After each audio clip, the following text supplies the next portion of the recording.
तुम्हें मिस करता हूँ, रोज करता हूँ, बहुत मिस करता हूँ तुम्हारी कसम। मेरे सीने की आग या तो मुझे जिंदा कर सकती थी या फिर मुझे मार सकती थी, पर सलाह अब उठे कौन फिर से मेहनत करे दिल लगाने को, दिल तोड़वाने को। अबे कोई तो आवाज देके रोक लो। ऐसा क्यों होता है कि कुछ मूवीज की सैड एंडिंग्स हमें ज़्यादा याद रहती हैं? कुछ कहानियाँ ख़त्म होने के बाद भी दिल से नहीं निकलती। कल हो ना हो, रॉकस्टार, मसान, ला ला लैंड, ये सब स्टोरीज हमें इमोशनली तोड़ती हैं, फिर भी हम बार बार इन्हें देखना चाहते हैं। क्या सैड एंडिंग्स किसी साइकोलॉजिकल सेटिस्फैक्शन का पार्ट है? क्या दुख एक सिनेमैटिक एक्सपीरियंस को और गहरा बना देता है? आज हम एक्सप्लोर करेंगे the satisfaction of a sad ending. Tragedy feels real, life is not always a fairy tale. एक रीज़न जो सैड एंडिंग्स हमें इतना इम्पैक्ट करती है वो ये है कि ये ज़्यादा रियलिस्टिक लगती है। रॉकस्टार, जॉर्डन और हीर की लव स्टोरी कंप्लीट नहीं होती, लेकिन जॉर्डन अपने आर्ट में अमर हो जाता है। कल हो ना हो, अमन का कैरेक्टर हम सबका फेवरेट होता है, लेकिन his death makes the love story timeless. Masaan, तो किसी रील सी गुजरती है, ये कहानी लाइफ की हार्श रियलिटीज़ को दिखाती है जो रिलेटेबल लगती है।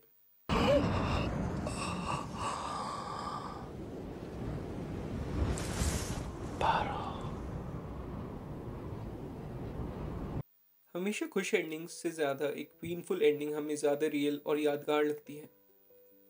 इमोशनल कैथारसिस, दुख दिल को क्लीन कर देता है। सैड एंडिंग्स एक कैथारसिस, एक इमोशनल रिलीज का काम करती है। जब हम एक ट्रैजिक कहानी देखते हैं तो अंदर छुपी इमोशंस निकल आते हैं। ये एक थेरेप्यूटिक एक्सपीरियंस होता है जो हमें अंदर से क्लेंस कर देता है। सैडनेस का कंट्रोल डोज हमें ज़्यादा इमोशनली रेजिलिएंट बनाता है। सैड एंडिंग सिर्फ दुखी नहीं करती, वो एक डीप इमोशनल सेटिस्फैक्शन भी देती हैं।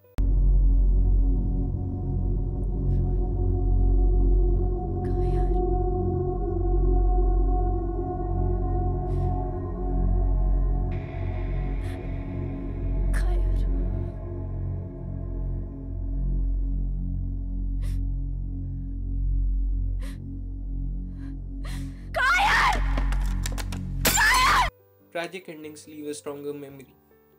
साइकोलॉजी ये कहती है कि हमारी मेमोरी ट्रैजिक मोमेंट्स को ज़्यादा स्टोर करती है। ला ला लैंड, जब सेबेस्टियन और मिया एक दूसरे को देखते हैं और एक ऑल्टरनेट एंडिंग इमेजिन होती है, ये मोमेंट दिनों तक याद रहता है। Titanic, I never let you go Jack, tragedy को लव स्टोरी को और भी यादगार बना देती है। हैप्पी एंडिंग्स हमें टेम्परेरी रिलीफ देती हैं, लेकिन सैड एंडिंग्स याद रहती हैं और एक इम्पैक्ट छोड़ती हैं।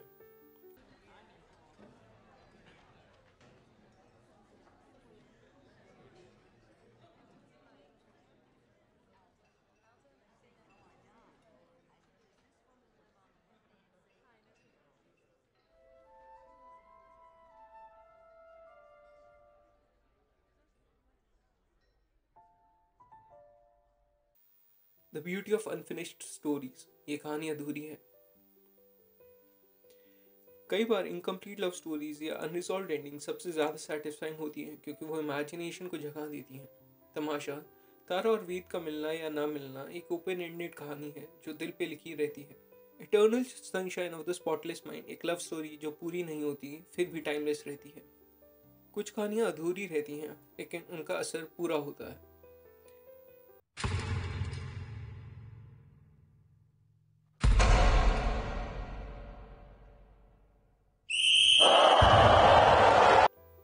The power of lesson, tragedy जो कुछ सिखा कर जाए।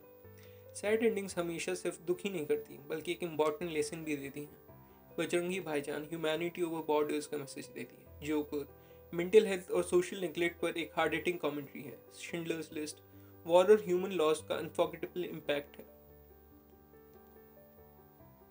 एक ट्रैजिक एंडिंग हमेशा एक इम्पॉर्टेंट मीनिंग या मॉरल लेकर आती है।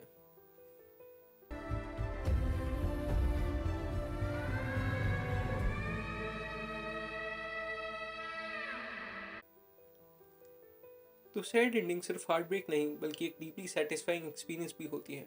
ये हमें इमोशनल फील करवाती है, यादगार मोमेंट्स क्रिएट करने में और एक मीनिंगफुल लेसन देने का काम करती है। लेकिन एक और बड़ा सवाल है, क्या बॉलीवुड में आजकल ट्रैजिक एंडिंग्स कम हो रही हैं और सिर्फ हैप्पी एंडिंग्स बनाई जा रही हैं? Well, I don't know. Well, actually no one knows what Bollywood is doing right now, but still.